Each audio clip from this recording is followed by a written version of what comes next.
Assalamu alaikum warahmatullahi wabarakatuh. Akkam jirtu daawwattoota hordoftoota AC Miidiyaawwan. Har'as akkuma beekamu odeeffannoo tokkoon deebi'ee dhufeera. Odeeffannoon kunis mana viidiyoon fuuldura keessanitti ilaalaa jirtan mana kaaree meetirii 1350 irra kan jirudha. Sarvizii kutaa 4 qaba. Bishaanillee ifaallee waan hundumaa qaba.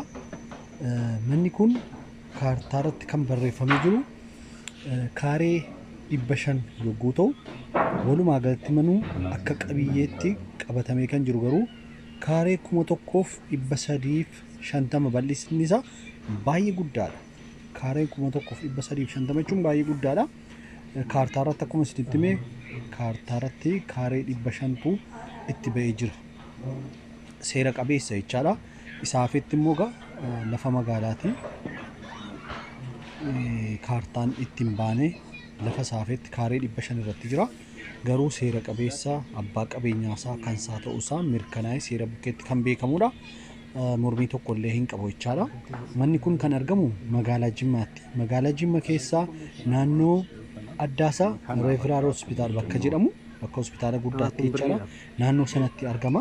Namni kana bitachuu barbaadan karaa toora bilbila koo komentii jalqabaa yookiin diskiripshinii jalan kaa'a WhatsAppiidhaan yoo danda'ame WhatsAppiidhaan yoo naasofsiistan na argitu kallattiin mana namicha kana deemtanii irraa bitattan yookiin dhaqee isin agarsiisee dhimma keessan fixuun bilbila isaa isiniin kenna.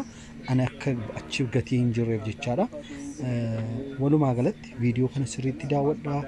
Mooraasaa hunda ilaalaa akka ilaaltan magariisa kaaree 1350 jechuun baay'ee hedduutti guddaadha. Yoo xiqqaate kaaree 200 nama 6 ta'a. Kaaree 150 namni yoo hirmate illee gara nama 8 ta'a jechaadha. Mooraa baay'ee guddaadha jechaadha.